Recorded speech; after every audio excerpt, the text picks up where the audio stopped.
नमस्कार, मैं आशुतोष सिंह राठौड़ आपका स्वागत करता हूं नेशंस लुकआउट में। आपने सोशल मीडिया पे कोविड वैक्सीन के बारे में बहुत सी अफवाहें पढ़ी या सुनी होंगी। आज हम इन्हीं अफवाहों और उनके पीछे के फैक्ट के बारे में बात करेंगे और हमारी वीडियो लास्ट तक देखना। अंत में आपको बताऊंगा कि असल में सुपर हीरोज कैसे दिखते हैं। तो चलिए शुरू करते हैं हमारे पहले मिथ से। शराब का सेवन कोविड वैक्सीन का असर कम कर देता है। अब देखो, इस बात का कोई मेडिकल एविडेंस तो नहीं है कि शराब का सेवन कोविड वैक्सीन की इफेक्टिवनेस को कम कर देता है। पर हाँ, शराब एक लिमिटेड अमाउंट से ज़्यादा पी जाए तो आपकी बॉडी में इम्यून सप्रेशन जरूर हो सकता है, जिसके कारण आपकी बॉडी की इन्फेक्शन फाइटिंग कैपेसिटी पे असर पड़ सकता है, जिससे आपकी बॉडी जल्दी इन्फेक्शन कैच करेगी और आपको इन्फेक्शन हो सकता है। और जिन लोगों को कोविड वैक्सीन लेने के बाद हेडेक, फीवर और दूसरे साइड इफेक्ट हुए हैं, उनको शराब कुछ दिन के लिए छोड़ देनी चाहिए।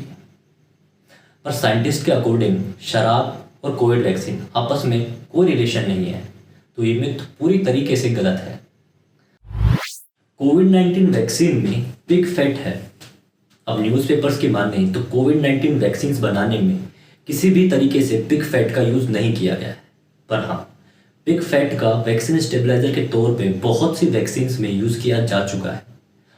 कोविड वैक्सीन बनाने वाली 3 सबसे बड़ी कंपनीज फाइजर, मोडेर्ना और एस्ट्राजेनेका ने यह कंफर्म किया है कि उनकी वैक्सीन में किसी भी तरीके से पोर्क जिलेटिन यानी पिग फैट का यूज़ नहीं किया गया है। तो ये मिथ भी पूरे तरीके से गलत है। आपको पीरियड्स के दौरान वैक्सीनेशन नहीं करवाना चाहिए, क्योंकि उस वक्त आपकी इम्यूनिटी लो होती है। गायनेकोलॉजिस्ट के अकॉर्डिंग इम्यूनिटी और पीरियड्स का आपस में कोई रिलेशन नहीं है, यानी पीरियड्स इम्यूनिटी को असर नहीं करते हैं। तो आप पीरियड्स के दौरान भी वैक्सीनेशन करवा सकते हैं और वैक्सीन की एफिशिएंसी से पीरियड का कोई लेना देना नहीं है, ऐसा कई डॉक्टर्स ने ट्वीट करके बताया है।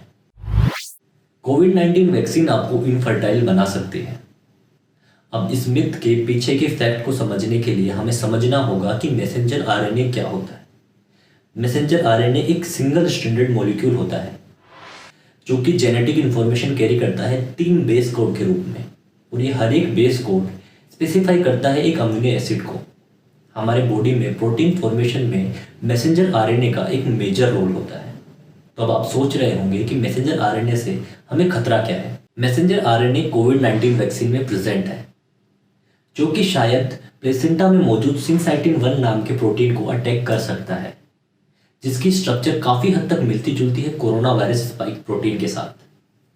पर डरने की कोई बात नहीं है, साइंटिफिकली इन दोनों के स्ट्रक्चर एकदम अलग है, तो आपकी फर्टिलिटी पे इससे कोई असर नहीं पड़ेगा।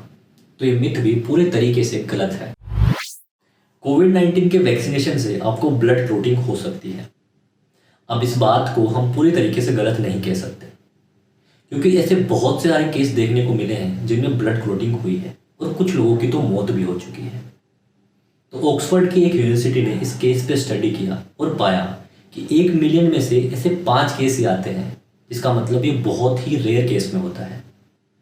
पर ये आंकड़े अलग अलग वैक्सीन्स के लिए अलग अलग हैं।